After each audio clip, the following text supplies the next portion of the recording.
Everyone, it's me from New York. As you know, coronavirus those days pervades the world and many governmental systems almost collapse. I share this video with all people across the globe, and I'm sure it will redefine our comprehension about what does human rights mean. And here, United Nations, where many independent experts, special rapporteurs highlights the human rights violations and naming the countries that violated the human rights. Amid this pandemic, let's go over the humanitarian work and see how countries responded to their nation's need. Let's start with the UK. British people got stuck abroad with no help. Old British nationals stuck in the airport after Emirates cancelled the flights and said they'd have to stay in Bali for 3 months. The UK embassy in Kuwait said, no financial assistance, go to charities. There's no fruit, there's no vegetables. You just need to stop it. Let's move into Canada. Businesses call for subsidies, and the outside, many Canadians got stuck abroad. And by the way, the Canadian government last year arranged the travel for Saudi teenager fleeing from her family. Thousands who are stuck abroad looking for help from the government to get back to Canada. There's about 1,000 Canadians that are here struggling to get back, trying to find ways, reaching out, and nobody's willing to help. Okay, let's move on to Spain. They are asking for humanitarian assistance. Necesitamos ayuda. Leganés se está muriendo. No hay sitio en el hospital. Esto es una vergüenza a nivel nacional.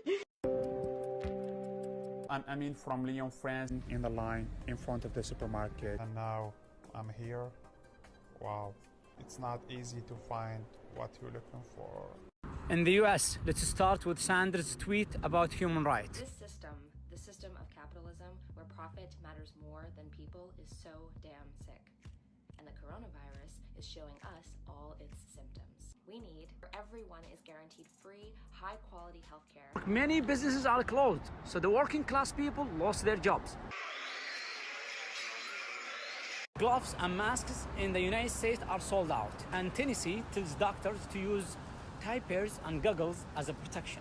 Last year, 36 countries issued joint statement about Saudi Arabia, and they expressed their concerns about human rights, and some of these countries are that I mentioned above. In contrast, let's take a look inside Saudi Arabia and see how they responded to this pandemic. Let's start with the non-Saudis who are living right now in Saudi Arabia.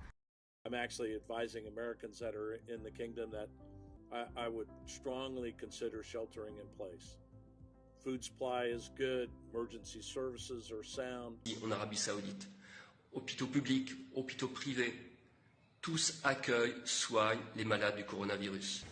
Masks and gloves distributed for free in the street. All Saudis outside the kingdom hosted, isolated in comfort. See what our Saudi government provide us with 5 stars hotel full board free of charge. 코로나 때문에 힘들었지만 그렇지만 사우디아라비아 대사관들 아주 감사드립니다. I am Saudi. I got stuck in Moscow and my government provided accommodation at 5-star hotel with 3 full meals. I'm Saudi. I get stuck in New York. My government provided me free food and 5-star hotel. If you look at healthcare, if you look at life expectancy, we're looking at human that's all rights. human I rights. know you. The government will cover 60% of the private sector salaries. On top of that, Saudi Arabia granted free treatment for patients who got sick from coronavirus, whether are Saudis or non-Saudis. If I get sick here in New York, they will ask me about health insurance. This pandemic shows us the real value of the citizen to its government. Everything you hear about Saudi Arabia, it's based on false allegations and sensationalism which serves the politician or press agenda or interests. To conclude, what Saudi Arabia did, it's not a human rights.